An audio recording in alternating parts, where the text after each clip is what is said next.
Just arrived in Aotearoa. He can blacklist me, but he can't take Fiji out of my heart. To commit to genuine media freedom in West Papua.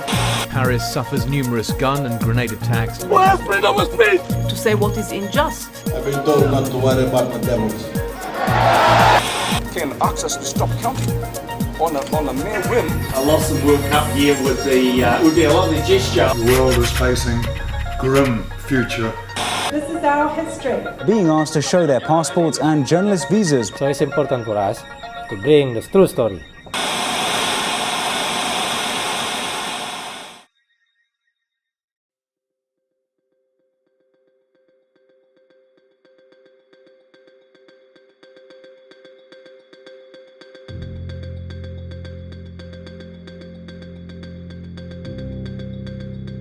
The Pacific Media Centre has provided quite an impetus into research. Having the Pacific Media Centre here at AUT is key. Platform or an outlet for journalism students here at AUT. It just opened my eyes to a whole new region. An enormous hub of media research and media content. We look for the issues that aren't really been covered terribly well. I would explain the Pacific Media Centre as a go-to place. Published quite a wide range of media books as resources for the region. It also acts as a sort of resource for media practitioners or journalists in New Zealand to learn about the Asia Pacific. It's very important that we have organisations like the Pacific Media Centre around.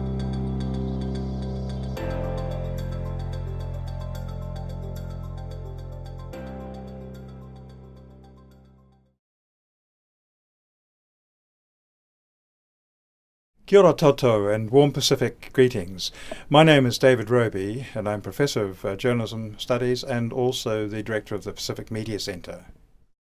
The centre is quite unique in that it was actually founded as both a research unit and also a media producer. The Pacific Media Centre online itself, which has a range of news and current affairs resources, but then we also have an industry partnership, Pacific Scoop, and we're also about to start a new one called Asia Pacific Report. We also do research publications. We publish Pacific Journalism Review, publish quite a wide range of media books as resources for the region.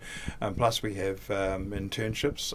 We send our students from out of the centre around the Pacific and so also in the Asian region as well. We run a very good monitoring service, the Pacific Media Watch. My name is Alistar Kata. I'm the contributing editor to the Pacific Media Centre's Pacific Media Watch project. I came through the AUT Communications Journalism program, and I think coming to the end of the course, like any other student, I think you sort of worry about where you're going to go, where you're going to work afterwards. Well, I'm from a Māori Pacific background, and so I was naturally looking for somewhere that really supported Māori Pacific in New Zealand and abroad, supported those views in a really sort of in-depth way. The Pacific Media Watch project is something that comes under the Pacific Media Centre. It's a sort of special project. It's a watchdog that sort of informs our audiences about media issues in the region, media developments. It was really to monitor particularly issues in Fiji initially, but also throughout the region about media freedom and about human rights relating to freedom of speech and freedom of information. Countries like, or territories such as West Papua, where there are major human rights issues, we've given quite a lot of attention to providing information about the developments there. Audiences, I think, really need to be aware of what is happening around them outside of New Zealand, in the Pacific anyway, especially because there's so much interest now from those bigger countries coming down and investing into the Pacific, and they really need to know how it affects not only New Zealanders but also their neighbours. Most of the mainstream media doesn't really give the Pacific due recognition in terms of the wide range of issues and topics. West Papua is one that we've probably covered very, very strongly because we recognised very early on that this was one of the major stories of the region and yet was virtually ignored. We try to go beyond what sort of you see on the 6 o'clock night news. We try and give depth to issues around the Asia-Pacific region. Just for example, we've got starting tonight COP21 in Paris, with 200 countries in the world focusing on the challenges for the world to confront at this time. And yet, what do we see? Our mainstream daily newspaper in New Zealand doesn't have a word on the front page, and then if you go to the world section in the middle, there's no mention either.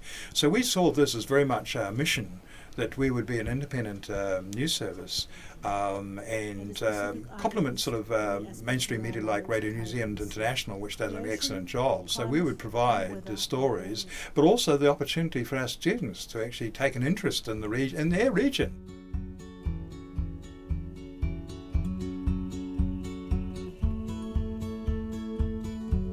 My name is KP Lew, and I am an honors student in journalism at AUT University.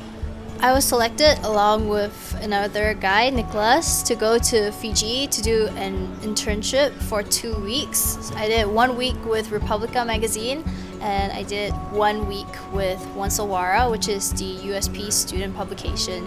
That was an amazing opportunity because we were there at a time that coincided with the PIDF, the third PIDF summit, which is the Pacific Islands Development Summit.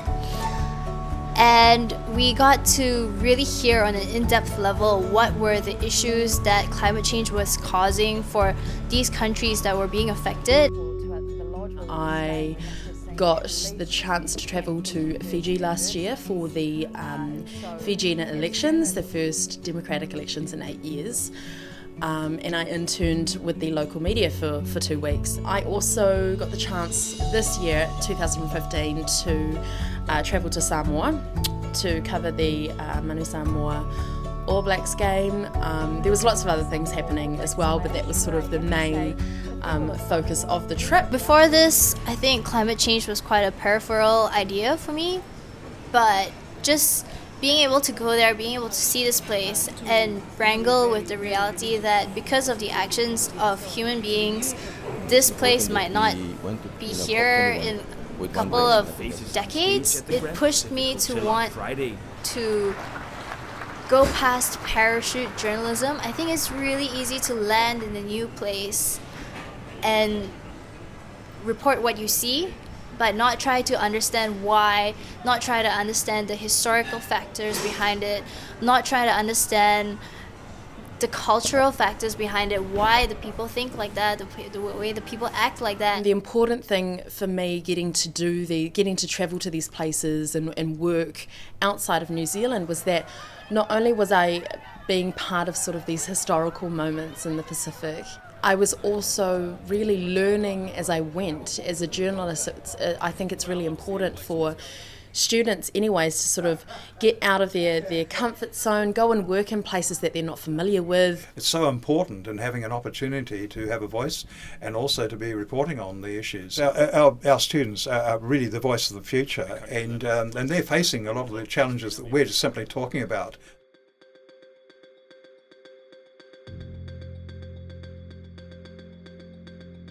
I'm Jim Marbrook. I'm a lecturer in television and screen production at AUT, and I'm also a researcher with the Pacific Media Centre.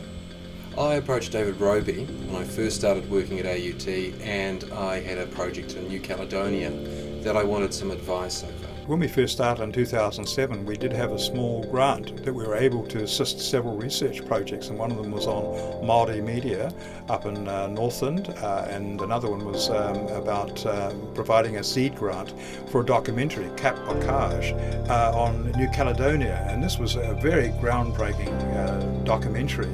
My project was one of the first projects to get an official grant from the Pacific Media Centre, and that really helped set the project up. Cap Bocage is the story of an environmental crisis. What happened in 2008 is that there was a landslide in a nickel mine on the east coast of New Caledonia. About 20,000 tonnes of toxic sludge was spilt onto a reef near some traditional fishing grounds. It's the story of what the tribal elders and the locals did to clean up that site, and it focuses on a young activist called Florent Urusuke, and he's the main character. In this case, the Pacific Media Centre in Cap Bocage was a match made in heaven.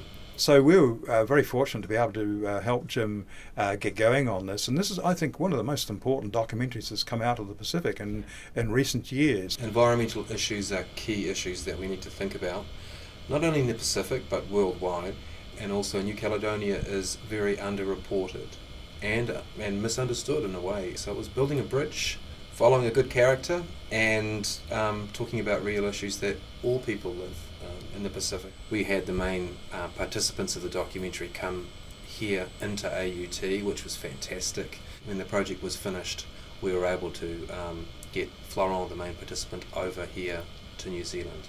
Once it finished, it played at the New Zealand International Film Festival in 2014, and it played around the country. We were lucky enough to have it nominated for 3 New Zealand Film Awards last year, and now the next stage of the exhibition, distribution of the film is happening. Screenings in New Caledonia at Anuru Aporo Film Festival there, and that's just happened. Tahiti FIFO Documentary Festival, that's coming up in January 2016. So it's really great that the film can have another life. And I think it's very important that we have organisations like the Pacific Media Centre around, not just to fund, because there's often not a lot of funding for Pacific projects, but also to have expertise and that idea of supporting work that's going out there and engaging with some of the real issues that we're facing in the Pacific.